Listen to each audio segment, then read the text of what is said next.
everyone. Today is a new day, new life, new beginning, and of course, new lesson. So our lesson for today is about multiplication of whole numbers by 2 digits. Okay, so mayroon tayong mga halimbawa dito.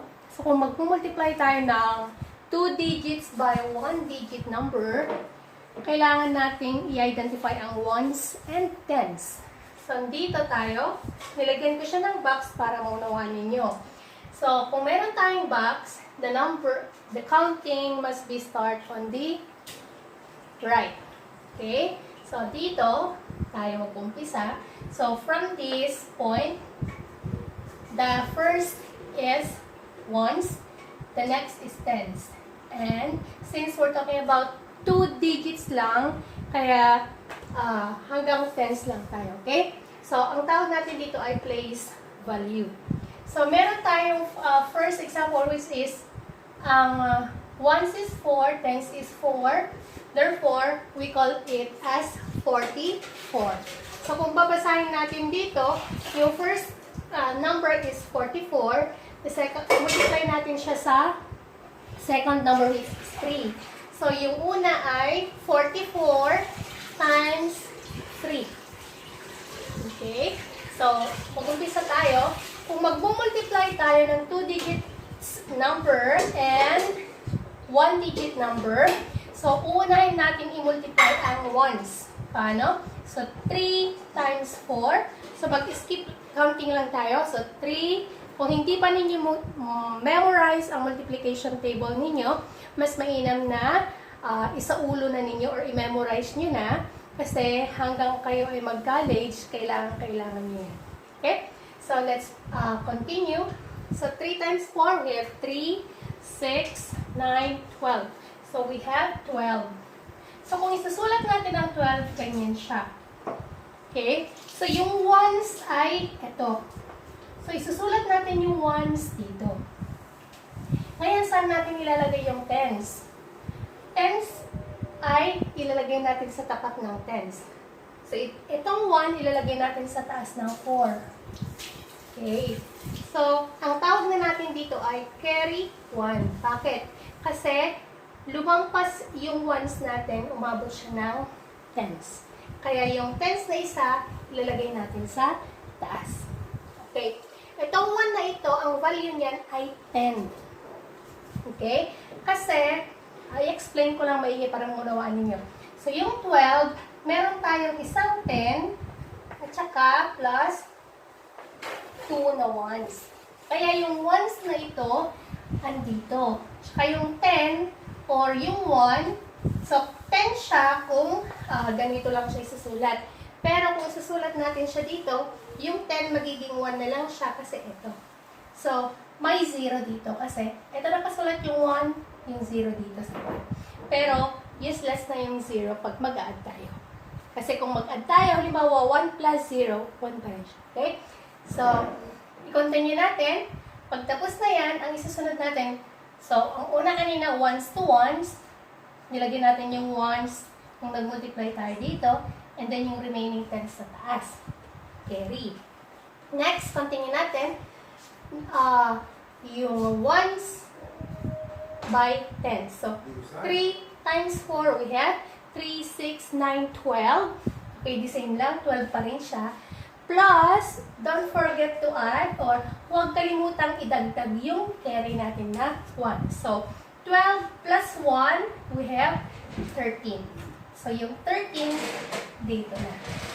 Therefore, ang sagot natin ay 136. Actually, yung answer natin dapat, lagyan natin ng box dito, yung 1 andito. Pero yung 1 dito ay nasa hundreds na siya.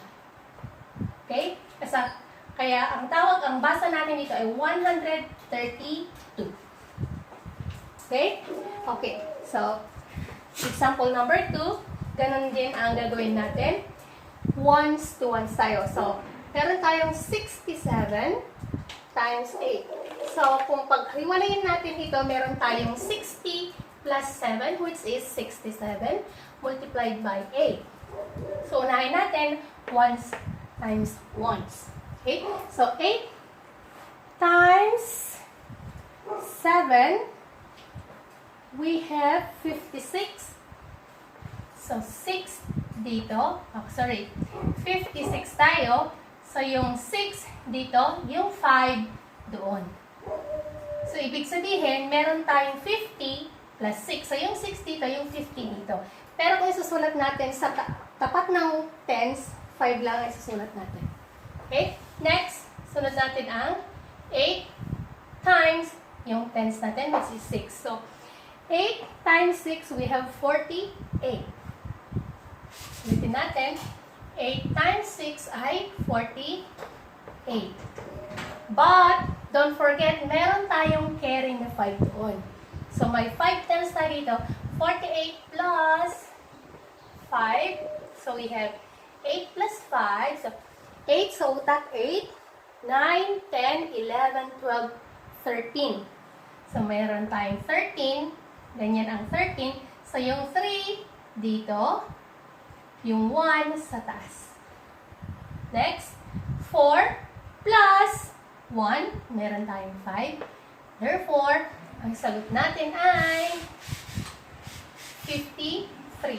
So, dito ay 53. Yung 3 dito, ito yung 5. Plus hundreds yung 5. So, 536. Pero kung walang nakasulat dito na hundreds, pwede na natin isama ito dito. Okay? So, 536. Next, example number 3. The same steps. Of course, meron tayo dito 90 times 6. So, unahin natin ang ones and ones. So, 6 times 0, any number multiplied by 0 is equal to 0 always. Ulitin natin, kung i-multiply natin ang 0 sa kahit anong number, ang sagot ay laging 0. So, ilagay na natin si 0 dito. Next ay 9 times 6 is equal to 54. So, si 50, wala nang carry dito kasi nasa tens at saka ones na tayo. So, 9 times 6 is 54. Isulat lang natin si 54 dito. Therefore, ang ating sagot ay 540. Gaya ng sinabi ko kanina, supposedly, ang pagkakasulat nito, ang 5 ay andito, tapos may hundreds dito, kasi ang susunod sa tens, pag sa place value tayo, ay hundreds. So, ones, tens, hundreds. So, nakasatapat siya ng hundreds, so 540. Okay? Pero kung walang nakasulat na hundreds dito, pwede na lang natin ilagay dito. But, hindi nyo maunawaan masyado kung paano kinuha yung, paano basahin to. So, mas mainam pag maglagay ng box dito. Okay, so 540. Next example, we have here 82 times 9. Ibig sabihin, 80 plus 2 times 9. Okay? So, nasa tens ka kasi. So, ibig sabihin, pag 80 to, 8 tens, so 8 times 9 is 80. Yan ang ibig sabihin. Okay, so let's proceed. 9 times 2, 18. So, paano isulat si 18? Ganyan ang 18. So, yung 8, dito isusulat. Yung 1, ilalagay natin sa taas ng tapat ng tens. Next, 9 times 8 is 72. Plus 1 is 73. Ulitin natin, 9 times 8 is 72 plus 1 is 73. So, nasa may hundreds dito. So, meron tayong 738. Okay? Nakuha? Okay, madali lang, di ba? So, intindihan lang, tapos more examples, then makukuha din ninyo. Last example, we have here, again, we have 70 plus 5, we have 75 times 5. So, natin ang ones by ones. So, 5 times 5 is equal to 25. Again, yung 5 ay nasa ones, tapat ng ones. At yung 2, ilalagay natin sa taas ng unang number sa tens. Okay? Next, ay by ones and tens. So, 5 times 7, let's keep counting. 5, 10, 15, 20, 25, 30, and 35. So, 35 siya. Pero may carry tayong 2 dito. So, plus 2. Ipa-plus natin siya or i-add natin lagi. So, 5 plus 2, 7. Then, so we're just adding. Bring down 3. Therefore, we have 37. Again, so of course, 37. 3, tapos 7. May hundreds dito. Okay, so we have 375. Okay, no? Naintindihan ninyo?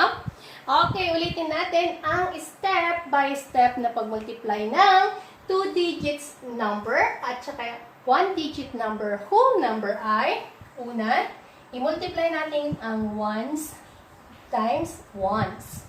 And then, kung ano yung sagot, kung sumobra siya sa ones, umabot ng tens, yung ones isusulat sa baba ng ones, and then yung tens isusulat natin sa taas ng first number sa tapas ng tens. Then, isusunod natin ang 1 digit by the tens. So, multiply natin siya, and then, pagkatapos na multiply, don't forget or huwag kalimutang i-add ang carry natin. And then, isusulat sa baba. So, eto na yung final answers ninyo. So, 132. This must be 536. Isulat na lang natin siya ng ganito. Ha? 536. May hundreds dito. Para hindi kayo mahirapan. Hundreds. And then, this is 540. 738. And 375.